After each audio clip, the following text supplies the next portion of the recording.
Thor के last episode के अंदर हमने देखा था कि किस तरह से रैग्नारॉक नाम का जो क्लोन है वो आता है और वोल्स्टैग के ऊपर अंधाधुंध अटैक करना शुरू कर देता है और वो उसके ऊपर काफी ज्यादा भारी भी पड़ रहा होता है। लेकिन हमने देखा था कि जब एसगार्ड तबाह हो रहा होता है तो रैग्नारॉक और वोल्स्टैग दोनों एसगार्ड के नीचे ही खड़े होते हैं, लेकिन जब एसगार्ड गिरता है तो वोल्स्टैग वहां से बच जाता है और रैग्नारॉक उसी के नीचे दब जाता है। अब आगे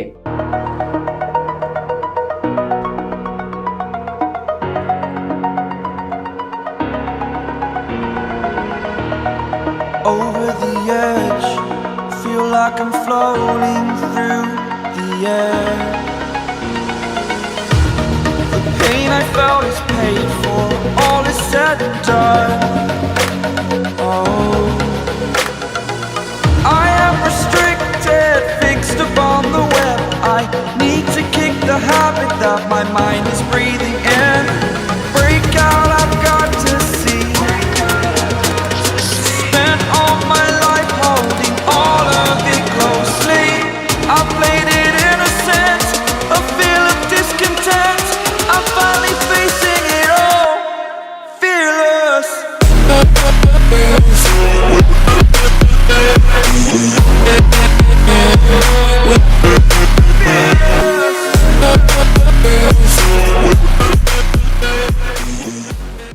तो कहानी की शुरुआत ब्रोक्सटॉन ओक्लाहोमा से होती है, जहां पे केरला को चारों तरफ से हैमर एजेंट्स ने घेर लिया होता है और बिल के पेरेंट्स कह रहे होते हैं कि केरला तुम्हें केयरफुल रहना होगा, मुझे ये लोग ठीक नहीं लग रहे हैं, ये लोग जो हैं लॉ को मनवाने वाले हैं, तो ये जो कुछ भी कहेंगे मैं इनकी बात खामोशी से सुनूंगी। लेकिन अगले पल वहाँ पे खतरनाक किस्म की शॉकवेव आती है जिससे सारे के सारे एजेंट्स हिल जाते हैं और आप अब तक गैस कर चुके होंगे कि ये शॉकवेव किस चीज़ की थी। लेकिन वहीं पे केरला बोलती है कि नहीं नहीं एसगार्ड नहीं।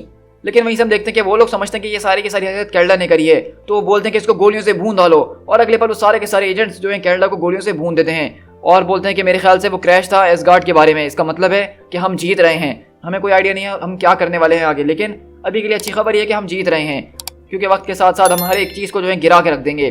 और यहीं पे हम देखते हैं कि पूरा का पूरा एसगार्ड वो तबाह व बर्बाद हो गया होता है, जिसके अंदर वोल्स्टैग की आंख खुलती है और कहता है कि नहीं अभी नहीं, मरने के लिए मेरे पास आगे बहुत वक्त होगा, अभी मुझे अपनी ड्यूटीज़ को अटेंड करना है। और इसी तरह हम देखते हैं कि यहाँ से मलबे के नीचे से सोल्जर्स एक दूसरे को मदद दे रहे होते हैं और निकाल रहे होते हैं और कहते हैं कि हमें फौरन यहाँ से उठना होगा लेफ्टिनेंट, हमें आगे की तरफ बढ़ना होगा।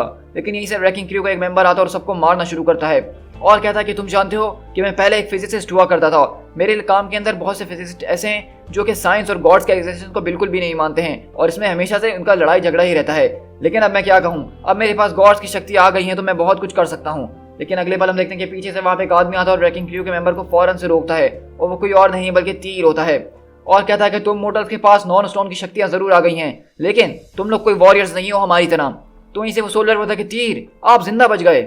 तो वहीं से तीर बोलता है हाँ ये मौत नहीं है जो कि मुझे रोक सके, अगर ये बैटल चल रही है तो मुझे भी चलते ही रहना होगा और ये बैटल अभी तक ओवर नहीं हुई है, अपने बच्चे कुछ लोगों को फौरन से जमा करो, ये बैटल अभी खत्म नहीं हुई है, हमें अपने लीडर को ढूंढना होगा।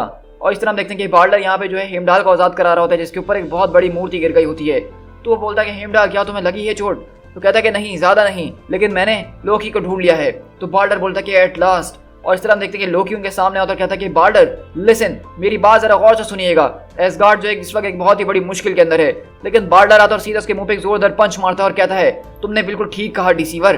तो वहीं से लोकी बोलता है कि मेरे ख्याल से थॉर ने जो हमारे ग्रैंडफादर को मारा था उसके अंदर उसकी गलती नहीं थी, क्योंकि मैंने इस बात को डिटेक्ट करा था कि वहां पे किसी किस्म का मैजिक शामिल था। तो वहीं से बार्डर बोलता है कि मैजिक, हाँ इस तरह की मिस्चीफ तुम्हारे अलावा और कौन कर सकता है, मेरे ख्याल से वो तुम ही थे जिसने ये सारा का सारा ड्रामा करा था ये सब करने के लिए। तो वहीं से लोकी बोलता है आप राजा हैं बार्डर, अगर आप चाहते कि थॉर को एग्जाइल ना किया जाए तो आप नहीं कर सकते थे, अगर आप चाहते तो आप थॉर को माफ कर सकते थे, लेकिन आपने माफ नहीं किया, क्योंकि अगर आप माफ कर देते तो कभी भी आप गद्दी पे नहीं बैठ पाते। तो इसलिए इसका ब्लेम आप मुझ पे नहीं डालिए, आपने थॉर को माफ नहीं किया। तो और मैंने आपको ये एडवाइस उस वक्त इसीलिए नहीं दी थी, वरना आप जो है इसके ऊपर कुछ और कदम ले लेते और एसगार्ड जो था एक सिविल वॉर के दरमियान बढ़ जाता। लेकिन अब इन सारी बातों से कोई फर्क नहीं पड़ता, आप देख सकते हैं कि एसगार्ड की क्या हालत हो गई है। मैं बस आपको इतना बताने आया हूँ कि अभी कुछ चीज़ें खत्म हो रही हैं, लेकिन इसके साथ एसगार्ड की एक नई एज शुरू हो सकती है और वो जब एज शुरू होगी तो आपको अपने रूल को एंड करना ही होगा। अगर आप अपना रूल आगे भी बना के रखना चाहते हैं तो देख लीजिए एसगार्ड की कुछ यही हालत होगी। तो हम देख रहे हैं कि लोकी यहाँ पे इतना ढीठ है कि उनके सामने आके बता रहा है सारी की सारी बातें और सारा का सारा ब्लेम अब बार्डर के ऊपर ही डाल रहा है। मतलब आप देख सकते हैं कि लोकी ही है। और इस तरह हम देखते हैं कि केरला यहाँ पे खास रही होती है लेटी हुई, तो वो बोलते हैं कि टारगेट अभी भी जिंदा है। तो बोलता है कि फिर हमें कुछ ना कुछ करना होगा। लेकिन यहीं पे बिल के फादर आते हैं और बोलते हैं कि बस कर दो, तुम उस लड़की को इस तरह से नहीं मार सकते हो, वो एक लड़की है, यू इडियट्स, क्या कर रहे हो तुम लोग। लेकिन वो बोलते हैं कि यहाँ से फौरन हट जाए हमारे रास्ते से, सर आप हमारे रास्ते में आ रहे हैं। और हम देखते हैं कि वहीं बिल की मदर भी बोलती हैं कि तुम्हें यहाँ से निकलना होगा अगर तुम्हारे अंदर थोड़ी सी भी हिम्मत है। तो कहती हाँ मैं जानती हूँ, अगर मैं आपके बेटे को अकेला छोड़ देती, अगर मैं आपके बेटे के साथ भागती नहीं तो शायद वो आज जिंदा होता। इस सब में मेरी गलती है, मुझे उससे दूर ही रहना चाहिए था। लेकिन उसकी माँ कहती देखो ये जो कुछ भी था अब वो हो चुका है, इसमें तुम्हारी कोई गलती नहीं है। बिल तुम्हारे साथ रहना चाहता था इसलिए उसने हर एक चीज़ को गिव अप करके तुम्हारे साथ रहने का फैसला किया था, और अब वो नहीं रहा तो यही शायद हमारी किस्मत थी। यहाँ पे ये लोग क्राइम कर रहे हैं और हम लोग इनकी मदद बिल्कुल भी नहीं कर सकते हैं, तुम्हें बस यहाँ से जाना होगा। लेकिन वहीं से कैल्डा उठती है और अपने जख्म को हील करती है और कहती है कि नहीं, अब मैं यहाँ से कहीं नहीं जाने वाली हूँ, क्योंकि भागना जिंदगी का नाम नहीं है। लेकिन वहीं से वो एजेंट बोलते हैं कि देखो वो दोबारा रिएक्टिवेट हो रही है, जल्दी से उसको गोलियों से भूनना शुरू करो। लेकिन अगले पल कैल्डा अपनी बिजली का झटका मारती है उन सारे के सारे एजेंट्स के ऊपर और वो वहाँ पे सब जम के रह जाते हैं। और वहीं से कैल्डा बोलती है कि बस अब बहुत हो गया, अब तुम लोग यहाँ से फौरन वापसी लौटोगे। और इस तरह हम देखते हैं कि वो सारे के सारे लोग वहाँ से डर के मारे भाग रहे होते हैं, क्योंकि कैल्डा ने उन लोगों के हाथ वगैरह जमा दिए होते हैं। लेकिन अगले पल वहाँ पे वोल्स्टेक आके उनसे टकराता है और बोलता है कि मेरे ख्याल से तुम्हें कैल्डा के बारे में इस तरह से बात नहीं करनी चाहिए। और अगले पल वो अपने वेपन्स फेंक के हाथ ऊपर कर लेता है। और इस तरह हम देखते हैं कि वोल्स्टेक उसको उसी आदमी के पास ले जाता है, उन पुलिस वालों के पास जिन्होंने वोल्स्टेक को कैद किया हुआ था, और बोलता है कि ये लोग गलत काम कर रहे हैं और आपको इनको कैद करना ही होगा, और साथ में मुझे भी, क्योंकि मुझसे भी गलती हुई थी। लेकिन वो पुलिस वाले बोलते हैं कि मिस्टर वोल्स्टेक, आपने शुरू से हमारे इस टाउन को बचाने की कोशिश करी है, आपने हमें उस हैलोवीन कॉस्ट्यूम थॉर से भी लड़के हमें बचाने की कोशिश करी जो आपको मारने के लिए आ रहा था। मेरे ख्याल से ये चीज़ें बाद में होती रहेंगी, अभी आपकी ज़रूरत कहीं और है। और इस तरह हम देखते हैं वोल्स्टेक बोलता है कि ठीक है तुम इसको अपने पास रखो, लेकिन आज जो जिसने गुनाह किया है उनकी सज़ा मैं उनको ज़रूर दूंगा। लेकिन यहीं से हेमडल बोलता है कि लोकी, तुम हमें अभी भी डिस्ट्रैक्ट करने की कोशिश कर रहे हो, तुम हमेशा से मुझे डिस्ट्रैक्ट करना चाह रहे थे, लेकिन चीज़ें मैं क्लियरली देख सकता हूँ, वो तुम ही थे जिसने मुझे इम्प्रिजन किया था ताकि मैं जो हूँ अलार्म ना बजा सकूँ और एसगार्ड के लोगों को जो हूँ उठा ना सकूँ वक्त आने पे। क्या तुम इस बात से भी डिनाई करोगे कि सारी की सारी चीज़ें तुम हमारे ऊपर तुम लेकर आए हो? क्या तुम इस बात से भी डिनाई करोगे कि एसगार्ड को जो आज खून से रंगा है वो तुमने ही रंगा है?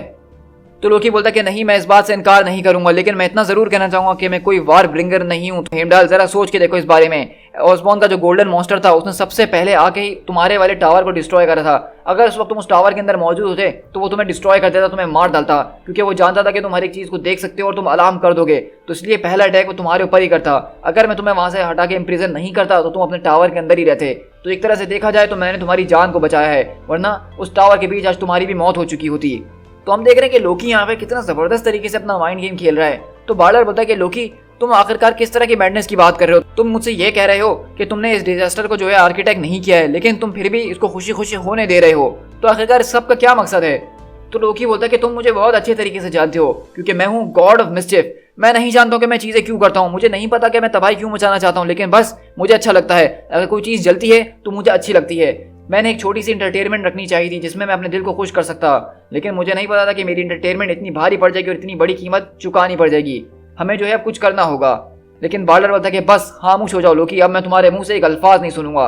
तो वहीं से हम पीछे देखते हैं तीर आता और बोलता है कि लॉर्ड बार्डर, मैंने अपने लोगों को जमा कर लिया, लेकिन यहाँ पे अभी कोई ऑर्डर कायम नहीं हुआ है। हमें जो है हमें अपनी फोर्सेस को सही डायरेक्शन में आगे ले जाना होगा, वरना हम सब कुछ हार जाएंगे। तो वहीं से बार्डर एक पहाड़ी के ऊपर चढ़ता है और कहता है कि वेरी वेल, अब मुझे इन लोगों को याद दिलाना ही पड़ेगा कि लोकी ने जो करा है उसको भरपाई किस तरह से की जा सकती है। मुझे बार्डर द ब्राइट सिर्फ मेरी इंटेलिजेंस की वजह से नहीं कहते हैं, बल्कि मेरे पास एक और तोहफा है। और इस तरह हम देखते हैं कि बार्डर अपने अंदर से खतरनाक किस्म की आंखें बंद करने वाली रोशनी चमकाता और कहता है कि एसगार्ड टू मी। और इस तरह हम देखते हैं कि सबके सब लोग देख रहे होते और बोलते हैं हुड, तुम देख रहे हो वहाँ पे? तो हुड बोलता है कि हाँ मुझे दिख रहा है और मेरे लिए वो एक आसान टारगेट है। और अगले पल अपनी हुड जो है एक गोली उसके ऊपर फायर करता है, लेकिन बार्डर अपनी तलवार से उस बुलेट को डिफ्लेक्ट करता है, उसका डायरेक्शन बदल के वो सीधा हुड के ऊपर फेंक देता है।